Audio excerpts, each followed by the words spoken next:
Welcome back, everyone. Still on weather alert through this evening thanks to a lot of smoke and haze in the air and the high fire danger. Red flag warning still in effect in the southern Colorado region till 8 o'clock. But the other big story today has been that transport of smoke and haze from the East Canyon fire. This one right here burning just west of Durango. Because of the strong southwesterly flow, we're seeing thick and moderate smoke all across southern Colorado still this evening. And because of that, air quality alert is in effect here in El Paso County until 10 o'clock tonight. You can see as we zoom on, and this is the area. It includes Monument, Colorado Springs, down towards Fountain. You'll want to reduce time outside, especially if you suffer from asthma or respiratory illnesses, and maybe save that outside exercise until tomorrow when conditions are expected to improve. I mentioned this earlier in the newscast tonight. This is the 5th consecutive day with a red flag warning. Fortunately, tomorrow we catch a break. This one is allowed to expire tonight at around 8 o'clock. Look at this new nifty view from downtown Colorado Springs, where it's still 91 degrees on the last Wednesday of spring.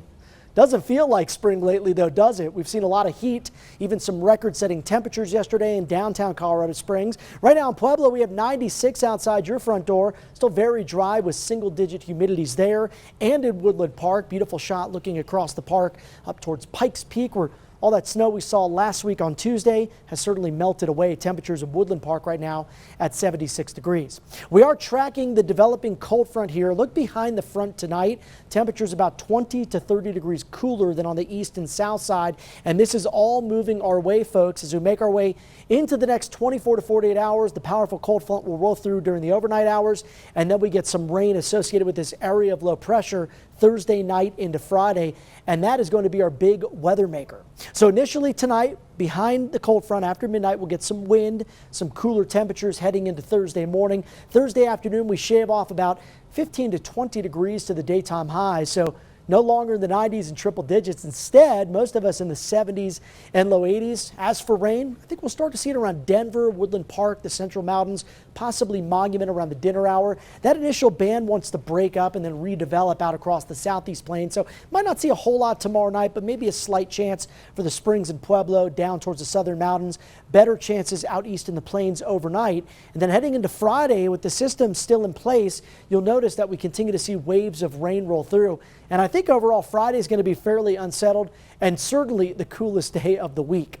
So lows tonight behind that front should be a little more comfortable as well. Down to the 60s across the plains, 40s and 50s across the I-25 corridor. Tomorrow will be at 65 in Woodland Park, high around 77 in Canyon City, 78 Saguache and Salida, and 73 right here in the Springs, with some evening thunderstorms possible.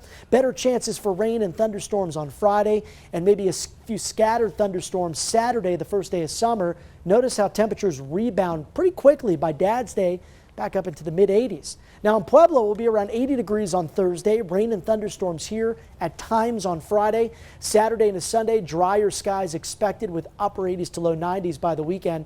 Canyon City, it's going to be pretty stormy out there by tomorrow evening, but generally dry during the day. Rain and thunderstorms Friday as well, but better weather expected for Sunday and then early next week. Woodland Park will see 60s, a big change here in the weather pattern Thursday and Friday, with some daily thunderstorms possible Saturday, but I think drying out by the time we get Father's Day. So the good news here, we get the rain at the end of the week, Elizabeth, but by Father's Day looking pretty good to celebrate our dad.